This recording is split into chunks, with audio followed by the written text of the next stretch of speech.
whatever you're going to hear, just pray for yourself as an individual. Father, we thank you. We worship you for the time of meeting. We thank you for this opportunity, oh God, to go before your throne, oh God, and draw some strength. To go before your throne, oh God, and draw power. To go before your throne and draw guidance, oh God. Father, we thank you for the moments that we are getting into. Give us the grace, oh God, of the grace of God to understand, the grace of God to rise up, oh God, above, oh God, of everyone. I thank you, oh God, for the blessing, Lord. I thank you, oh God, for your grace, oh God. I thank you, oh God, for your blessing, oh God. You said, in the name of Jesus, Lord, I thank you. Above every other name, oh God. We cherish, oh God, your goodness. We cherish, oh God, your greatness. We cherish, oh God, the goodness that comes, oh God, because you are present. We worship you. We give you glory. We thank you, Jesus. Thank you for your goodness, oh God. And thank you for blessing, Lord. Glory be unto the name of Jesus. We thank you, Lord, and we honor you. In the name of Jesus, Lord, we thank you. Lord, we worship you. Hallelujah. We all say amen. Hallelujah. We may take our seats as we release the praise and worship. Can we just give them a hand for the wonderful work they have done? Lord, we thank you. Good morning to each and every one of you. Hallelujah. I shouldn't forget that we do have people that are actually online listening to this particular message, and I know there will be people who will listen to the message online later. Greetings and welcome. For those of you that do not know me, my name is I'm Professor Nyabanza. Professionally, I'm a mathematician. Whenever I see people, I see mathematics. Hallelujah. I add and subtract, I divide, and I increase people whenever I see them. Hallelujah. Yeah. But in any case, that's not the subject matter of the day.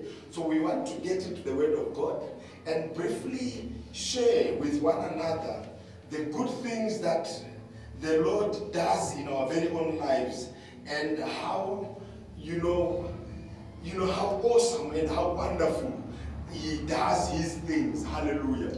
So today I want to share with you, I can give this message any title, but I will give it a title that I think will probably summarize everything that I'm going to say. The title that I think will befit what I want to say is basically let's put it this way: challenges to blessings. Hallelujah. Or from a challenge to a blessing. Let's put it that way. You can title it that way: from a challenge to a blessing. Hallelujah. So we are going to read the Word of God. I could be reading quite a lot of scriptures, but there's one scripture that I'm going to read, and then the other one will draw it from our theme scripture. But certainly I'll be running from Genesis chapter 25 to Genesis chapter 32, the whole of that particular space. But I don't know how I'm going to summarize it in the shortest possible time, but I will try by all means. So let's read the book of Romans chapter 8 and verse 28.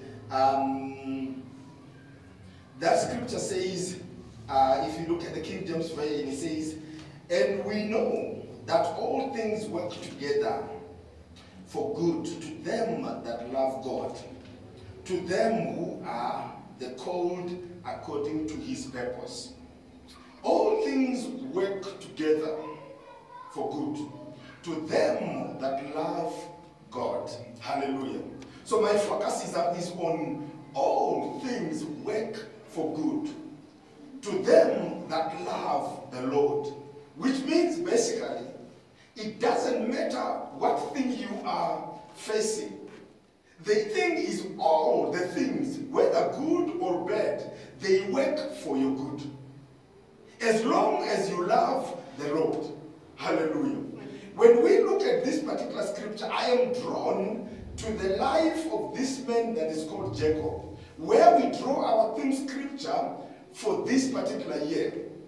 Where the Bible says in Genesis chapter 32 from verse 25 to about 32, somewhere there, it says,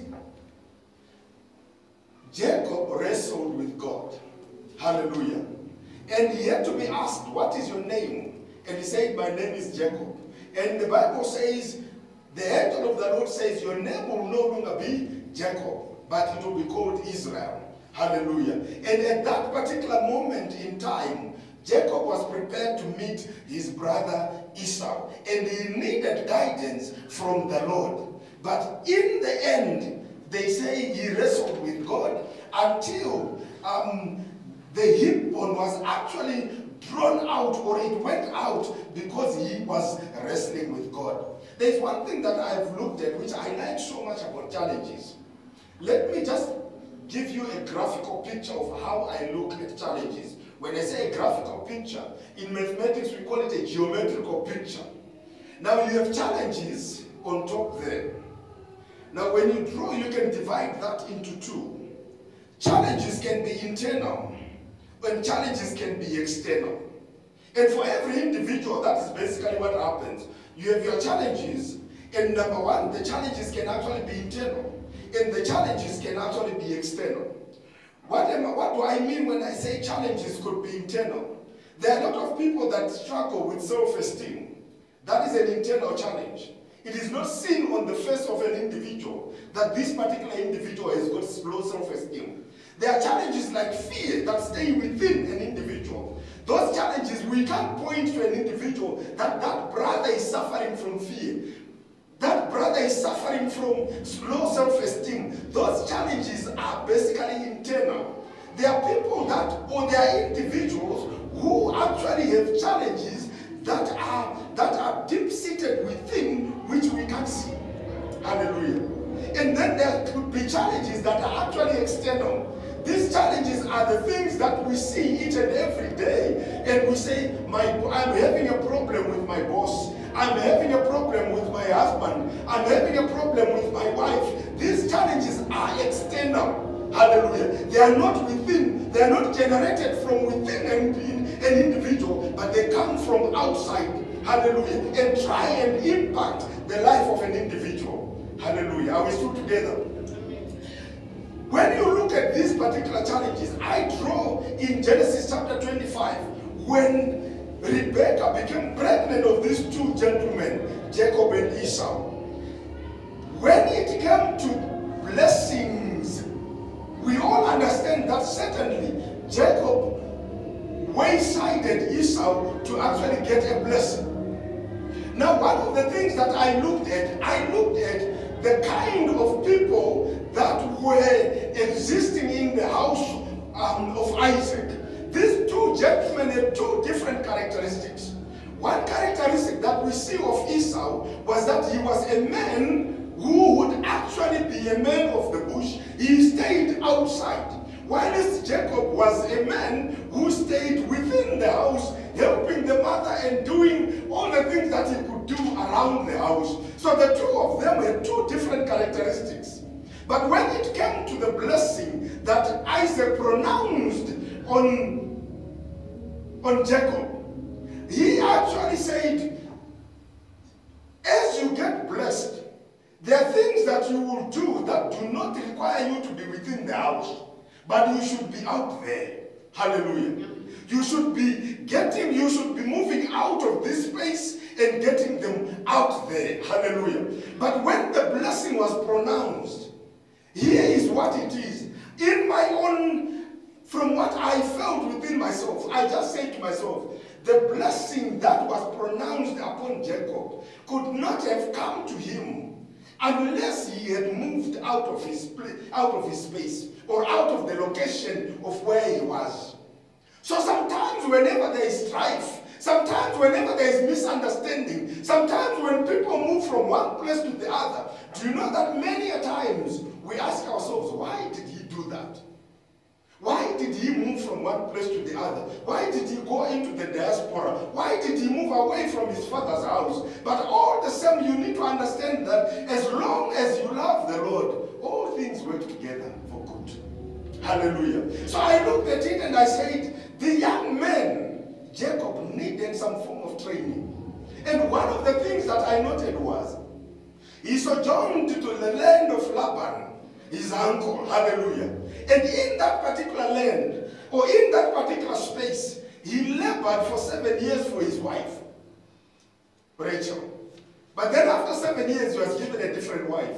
And he labored for another 7 years to get the wife that he really wanted. One of the things that I asked myself is, how many of us here, men, let's ask men, how many of us here would have gone to that length of saying, I will labor for you for another 14 years? It was a difficult thing. But God was busy molding him for the blessing that the Father pronounced on him. As a man who had grown up in the mother's house, moving around with the mother, there's some form of training that he needed. And this is the training that we see a person like David having done, spent time tendering the sheep, spent time in the bush protecting the sheep. That is necessary for the blessing that was coming. And for Jacob, he needed exactly the very same kind of thing. He needed to spend time in the field. He needed to look after the goats. He needed to look after the sheep. He needed to look after the camels. He needed to water the animals so that whatever was pronounced as his blessing should come upon him. Hallelujah. And there's one thing that I noted about this man. One of the things that you and I need to do is that whenever we shift into a different place, whenever we shift even your job, whenever you shift even your house, whenever you shift into a different place, learn to create an altar. Hallelujah. Because when this man was leaving his place going to Laban, that's when he slept and put those stones and he saw the heavens open. Hallelujah. And he named that place Bethel after creating an altar, and he promised he would pay a tenth. And when he was going back to see Isaac, or to see Esau, his brother, he also, where our theme scripture came, the man wrestled with God at a particular place, and he created an altar at that particular place. Hallelujah. And if you go into Genesis chapter 33, you will actually realize that when he settled in his father's land, there is a time when he also created an altar. So us as Christians, you and I need to learn from this particular man that when you are moving from your challenges to your blessing, learn to use the altars as your avenue to get access to your blessing that has been pronounced upon you. I know each and every one of you, we have heard a man of God lay hands on us and pronounce a blessing. Hallelujah. And we receive the blessing by faith. We receive the blessing because we said, yes, the man of God has spoken over my life. He has spoken a blessing upon my life. But from your current challenges to your blessing, there is that aspect which we need to learn from this man that is called Jacob. He laid altars when he was moving into the next phase. Many of us don't do that. And I tell you, this is exactly one of the things that we need to learn. That a blessing is always covered by an altar. A blessing is always, molded and actually supported by an altar. A blessing is always, ushered into by an altar. And this is one of the things that I actually learned. I look at each and every one of us as individuals, and I say we have had challenges in life. If you didn't have them, you are not living. Hallelujah. But every human being will have some form of a challenge, whether it might be health challenges, whether it might be spiritual challenges, whether it might be physical challenges in relationships. Whatever challenge you have, there is, of course, if a blessing has been pronounced, that blessing will surely come to pass. But you need to understand that all things work together for good to them that love the Lord. So whatever you go through, it has nothing to do with you being a bad guy, but it has something to do with you getting to your blessing. Hallelujah. I remember at some point, I parked a car somewhere in Pretoria. I loved that Toyota Fortuner. I parked it somewhere close to the University of Pretoria. And when I came out, the car was actually not there. Have you realized that if you lose a valuable asset, you start even touching your pockets, you realize, oh, the keys are there. And somebody will say, are you looking for your car in your pocket? But the issue is, the car was gone. Hallelujah. And at some point when we went to report to the police, I actually said to myself, this is the scripture I live on. All things work together for good to them that love the Lord. So in me, I settled. And the policeman was saying, why do you look so settled as though you haven't lost a car? And you know what I said to him? I said to him, all things work together for good. And one thing that came to me was, most probably, that car was going to kill me on my way back to Johannesburg. And God just moved it away from me. But me, I'm crying for that very same car. Hallelujah. All things actually work together for good.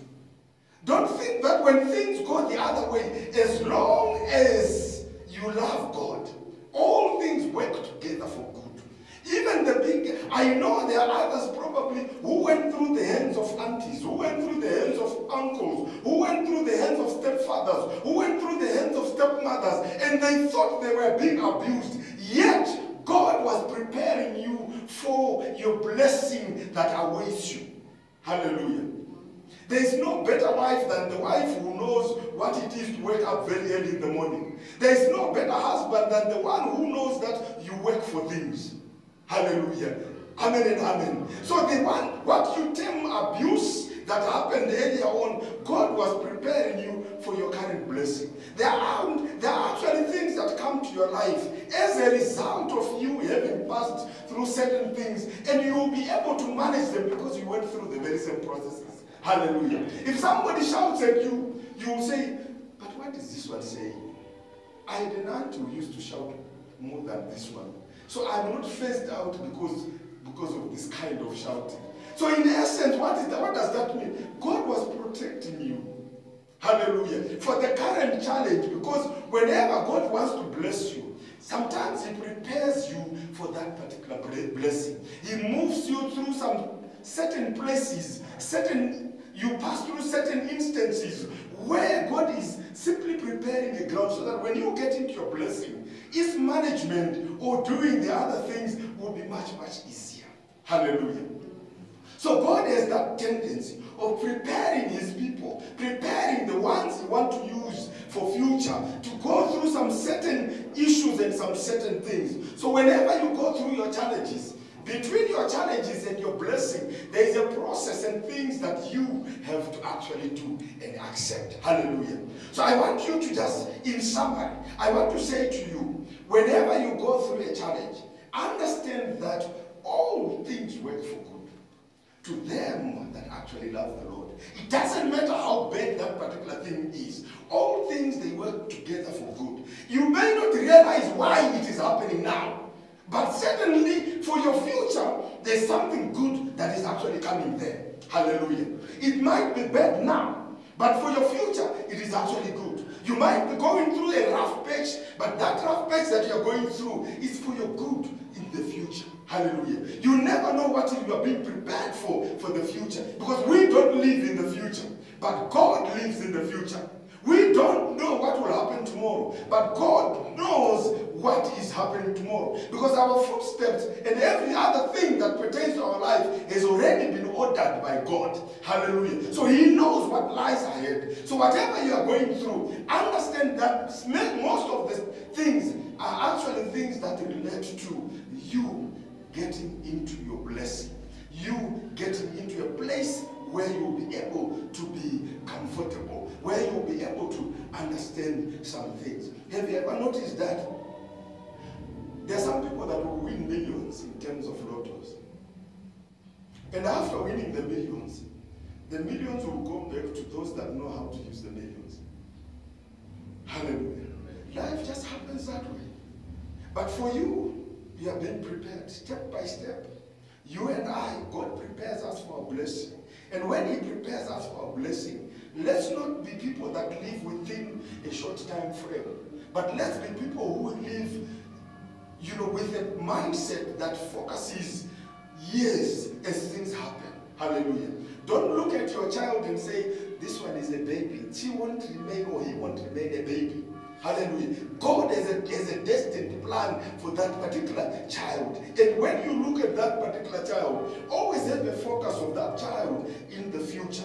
Why? Because God has this tendency of developing people, of making people pass through certain places and make people pass through certain situations in preparation for their blessing. So that when the blessing comes, hallelujah, you are in a position to actually manage it.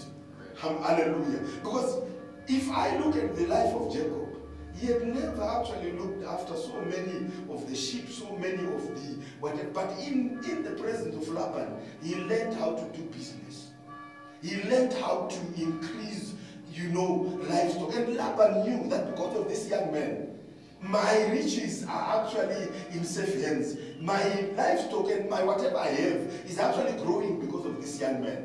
So in essence, what God was doing was, it was a training process so that when he goes back to his land, when he goes back to the land of his fathers, he is in a better position to handle whatever would have come. He is in a better position to handle the blessings that will have come in his presence. I can imagine that if he had grown and continued to be with Rebekah, he would not have been able to manage some of the blessings. For Esau, it was okay. He was a man of the forest. He knew what it meant to struggle. He knew what it meant to hunt. He knew what it meant to get stuff. He knew that you struggle in order to get some things. He would hunt and sometimes not get. He knew what it meant not to get. But for the young man who stayed in the house with the mother, it was a difficult thing. But God had to make him, for sure, pass through certain things in order for him to get the blessing that was pronounced to him by his father Isaac. Thank you so much. Can we stand up and we pray? Let's pray. Can you just open your mouth, have a word of prayer, and just thank God? I don't know what challenges you're going through. I don't know what God made you to pass through in life. But I just want you to thank God and say, God, for whatever I passed through in life, thank you. For that particular situation, thank you. For whatever I faced, thank you. Because you were preparing me for a greater future. Let's go before God. Father, I thank you in the present moment. I thank you for what I passed through as an individual. I know, God of glory, all things work together for good to them, oh God, that love you.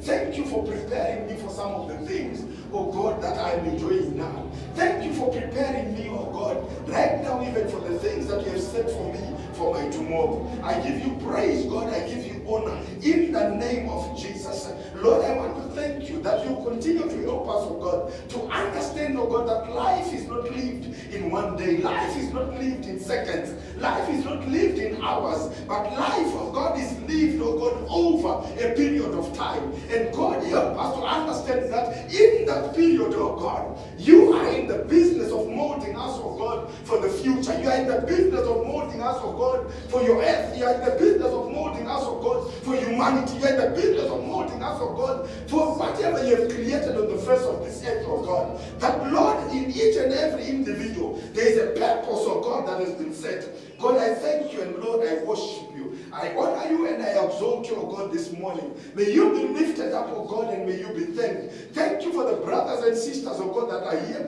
Thank you for those that are listening online. Thank you for each and every one, oh God. Help us, oh God, to understand, oh God, your goodness, that all things, oh God, in life, whether good or bad, they work, oh God, for us, oh God. They mean good for us, oh God. As long as, oh God, as we stay under your covering, as long as we stay, oh God, in unity with you, in tandem with you, as long as we stay, oh God, under, oh God, your protection and in your presence, we give you glory and we give you praise. Lord, I thank you, oh God, for that, for those, oh God, that are living, oh God. Protect them, oh God, for this week. Protect them, oh God, as they move into the city. Protect them, oh God, wherever they are going. I speak, oh God, a fruitful week. I speak, oh God, a week, oh God, that is full, oh God, of your blessings and things, oh God, that we anticipate, and the great things that are happening in this city. Father, I thank you for eyes that are open to opportunities, for eyes that are open, oh God, to the things, oh God, that have to do with their blessings. Help us, oh God, and help us, oh God, through the week. Help us, oh God, as we go and enjoy, oh God, the goodness, oh God, of this land that you have given unto us. I give you praise and I give you honor. I pray in the name of Jesus. Amen. Thank you so much for being part of this service. We really